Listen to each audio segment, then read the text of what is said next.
जनता जनार्दन की आवाज है।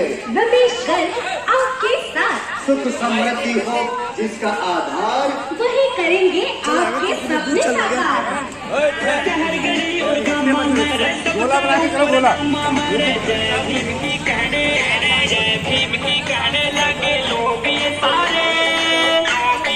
मुरैना शिवपुर लोकसभा क्षेत्र क्रमांक 1 के बसपा के प्रत्याशी रमेश चंद्र गर्ग की महिला ब्रिगेड टीम ने अपने प्रत्याशी के लिए घर घर जाकर जनसंपर्क करना प्रारंभ कर दिया है।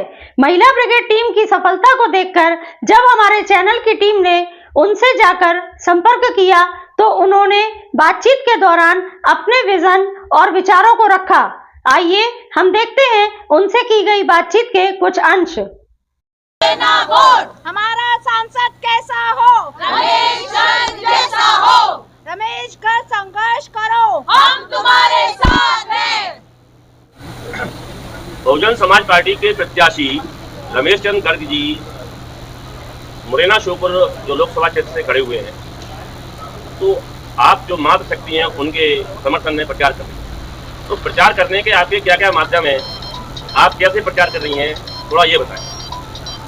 हमारा सबसे बड़ा जो माध्यम है प्रचार करने का, हम डोर टू डोर कर रहे हैं। जिसे हम कहते हैं ना, एक समय में जो होता था मोहल्ला के मोहल्ला जाके हमने रणनीति बनाई है, अपने सारे एरिया कवर करके हम डोर टू डोर कैंपेनिंग कर रहे हैं। उसमें हमने सभी एरिया के लोगों को अपने साथ जोड़ा है, सभी महिलाओं को जोड़ा है, ताकि हम सबका जब साथ होता है सभी एरिया के, तो उससे हमारा और अच्छा हो पाता है प्रचार। अच्छा, आपने जो समर्थन के लिए महिलाओं से आप ऐसा क्या मतलब जो है प्रचार में कह रही हैं कि महिलाएं आकर्षित हों और बहुजन समाज पार्टी के पक्ष में वोट डालें? हम सबसे पहले तो महिलाओं से अपील करते हैं कि वो घर से निकलें और वोट दें, जो कि बहुत ज़रूरी है। मुरैना थोड़ा सा पिछड़ा हुआ है क्षेत्र है, यहाँ पे महिलाएं घर से निकलती नहीं हैं। तो हम जहाँ भी जा रहे हैं तो पहले हम उनसे अपील कर रहे हैं कि आप निकलिए, अपना वोट दीजिए। और जहाँ तक हमारे प्रत्याशी की बात है तो हमारा उनसे ये कहना है कि हमारे पिताजी आज 20 साल से जुड़े हुए हैं इस क्षेत्र में, और बिना किसी पोस्ट पे होते हुए भी उन्होंने समाज के लिए बहुत कार्य करे हैं। तो हम चाहते हैं कि महिलाओं को हम आगे करें, उनको स्वावलंबी बनाएं, कुछ ऐसे उद्योग हम लाएं जिससे वो इंडिपेंडेंट बने, किसी नीति पे या किसी भी तरह की स्कीम पे उनको नहीं रहना पड़े। तो उनको स्वावलंबी बनाना है, उनकी सुरक्षा के बारे में भी हमने सोचा है कि अगर यहाँ का एरिया, पिताजी इसी एरिया को बिलोंग करते हैं, तो जो जिस ढंग से वो यहाँ के बारे में सोच पाएंगे, बाकी जो भी प्रत्याशी होते हैं वो यहाँ रहते नहीं हैं, वो यहीं निवास करते हैं और यहीं बड़े हुए हैं, तो उनसे अच्छा कोई समझ नहीं सकता इस एरिया को। तो इसी रिक्वेस्ट है कि आप हमारे प्रत्याशी को वोट दें। सुमिन जी, आप युवा हैं और युवाओं के हाथ में कहा जाता है कि देश आना चाहिए। आपने देखा होगा कि विधानसभा चुनाव में एक योजना थी भाजपा की, जिसको लाडली बहना योजना कहा जाता है, और लगभग ये कहा जाता है कि लाडली बहना की वजह से ही शिवराज जी ने अपना जो इतना अप्रत्याशित जीत हासिल की। तो कहाँ तक लगता है आपको कि लाडली बहना योजना के जो वोटर हैं वो आप अपनी तरफ डाइवर्ट कर लेंगे? लाडली बहना योजना देखा जाए तो एक टाइप की लॉलीपॉप दी जा रही है लोगों को। अगर हम देखें तो अगर इसका टोटल करा जाए तो 1250 रुपये महीने जो महिला को मिल रहे हैं, टोटल अगर इसको 30 से डिवाइड करें तो 41 रुपीज़ पर डे। क्या कर पा रही है वो? पूरे परिवार का नाश्ता हो पा रहा है? अकेले का नाश्ता भी नहीं करा पाएंगी वो इससे। लेकिन हम क्या चाहते हैं, हमारे प्रत्याशी एक चाहते हैं कि वो महिलाओं को इतना इंडिपेंडेंट कर दें, इतना रोजगार दें। अगर हम यहाँ का टूरिज्म बढ़ा देंगे और चीज़ें अच्छे से मैनेज हो जाएं तो यहाँ पे रोजगार अपने आप बढ़ेगा, एक कुटीर बढ़ेगा, तो जिससे कि सेलर, होलसेलर, रिटेलर सबको एक अच्छी अपॉर्चुनिटी मिलेगी, एक अच्छा जॉब अपॉर्चुनिटी मिलेगी, तो सबको रोजगार बढ़ेगा तो ये लॉलीपॉप की जरूरत पड़ेगी ही नहीं हमें। हम क्या कर पा रहे, तब हम 15,000 20,000 रुपये महीना कमाएंगे, तो अगर उसको 30 से डिवाइड कर पाएंगे तो खाना भी कर पाएंगे पूरे दिन भर का 4-5 लोगों का अपने फैमिली का। 30 रुपये में या 40 रुपये में हम क्या कर पा रहे हैं? ये अगर लोकसभा में अगर कोई प्रत्याशी आता है, वो कोई योजना चलाता है, फिर उसके बाद कौन सा प्रत्याशी आता है, वो योजना कैसे चलाएगा, क्या नहीं चलाएगा, वो बाद में डिपेंड करेगा। लेकिन उससे पहले हमें सबकी रोजगार पे हमें सबसे ज़्यादा फोकस करना चाहिए, सिक्योरिटी पे फोकस करना चाहिए। हमें ऐसा रोजगार देना चाहिए कि लोग अपने घर पे पेट भर खाना खा पाए एक दिन में। लेकिन आजकल देखा जाए तो लोग उस पर 1250 पे इतना डिपेंड हो गई है महिलाएं कि वो आगे देखा जाए तो आगे बढ़ने के लिए सोच ही नहीं रही है। पर लेकिन हमारे प्रत्याशी चाहते हैं कि महिलाएं इंडिपेंडेंट होए, वो बाहर निकले, घर से काम करें, कमाएं और अपने घर को चलाएं। हम लोग पूरी महिला जनता जो भी हमारे साथ है, हम उन सबसे ये अपील करना चाहेंगे कि वो हमें वोट करें। वो इसलिए कि हम उन्हें कोई लॉलीपॉप नहीं देना चाहते, हम उन्हें एक अच्छा रोजगार देना चाहते हैं और उनके परिवार अच्छे से चल सके, वो अच्छे से पेट भर खाना खा सके। और हम ये चाहते हैं कि यहाँ से बेरोजगारी हटे।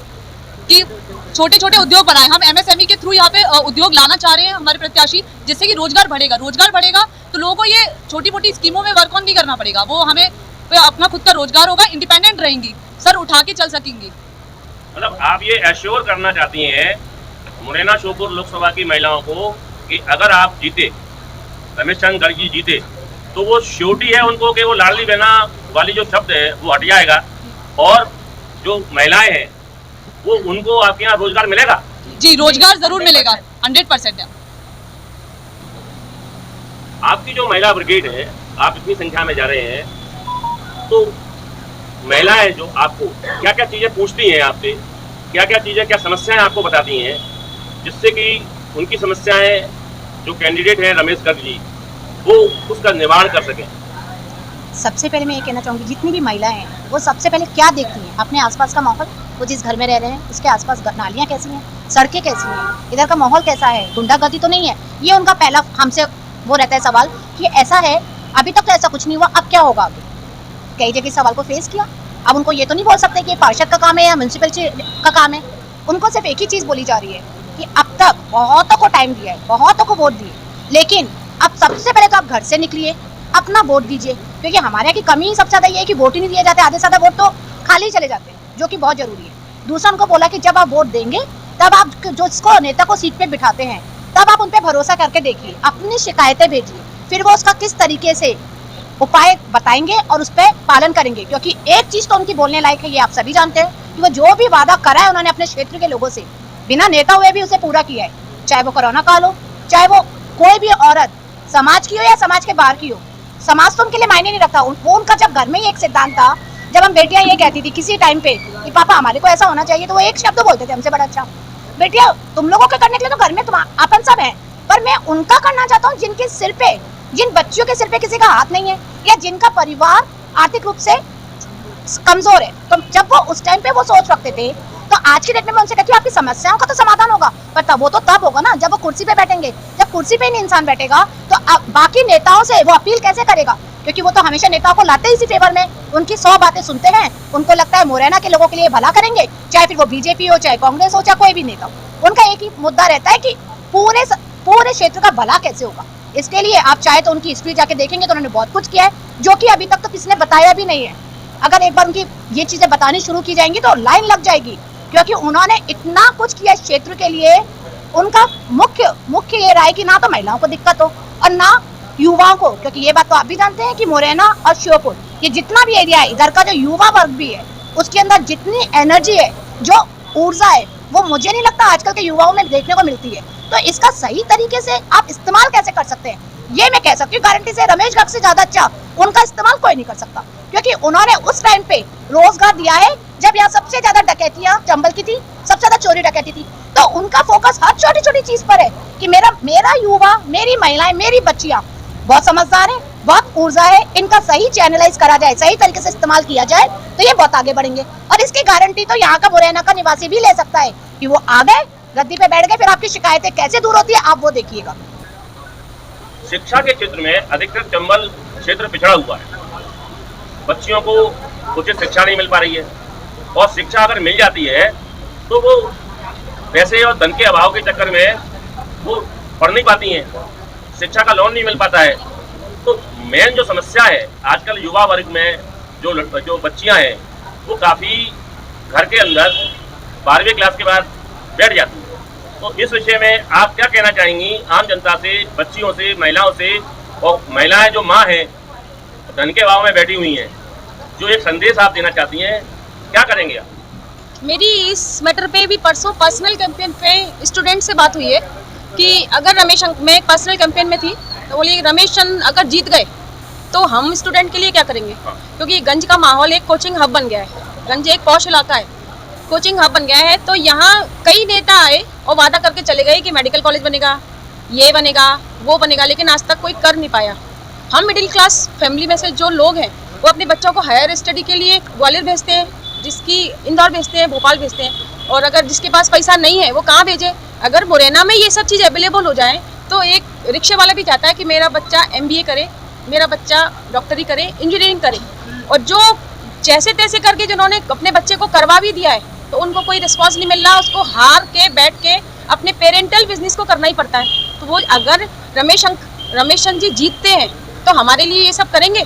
तो मैंने उनसे पर्सनली ये कहा कि 100% करेंगे, क्योंकि रमेश अंकल पिछले कई सालों से अपने समाज के लिए नहीं, सर्व समाज के लिए, सबके लिए करते ही आए हैं। उनकी जैसे मेरी बहन ने बोला कि पिछली हिस्ट्री खोली जाए ना, तो वो चाहे सामाजिक हो चाहे पारिवारिक हो, किसी भी समाज का मुद्दा उन्होंने अपने अग्रवाल समाज को पीछे रख के सारे समाज के लिए काम किया है। और स्टूडेंट को ये मैं विश्वास दिला सकती हूँ कि रमेश चंद्र जी अगर जीतते हैं तो ये सारी सुविधाएं मुरैना में अवेलेबल होंगी और शांतिपूर्वक होंगी। आज गंज का माहौल ये है कि कोचिंग हब है कि यहाँ पुलिस वाली गाड़ी खड़ी करनी पड़ती है, कि गुंडागर्दी हो रही है, लड़के सीटीबाजी कर रहे हैं, लड़कियाँ सेफ नहीं है। तो माँ बाप ये कहते हैं कि तुम मत जाओ, तुम यहीं घर में पढ़ो, तो बेचारी अपने मन मार के जब के यहीं बैठ जाती है। लेकिन अगर लोकसभा प्रत्याशी रमेश चंद्र जी जीतते हैं तो ये वादा है मेरा मीडिया से और मुरैना से लेकर श्योपुर तक की जनता से कि जो भी इस सब एजुकेशन से वंचित है वो उसको एजुकेशन उसी के क्षेत्र में वहीं प्रोवाइड की जाएगी। अच्छे टीचर, बात रोजगार की है, नहीं तो जो इंजीनियरिंग करके बैठ गया घर में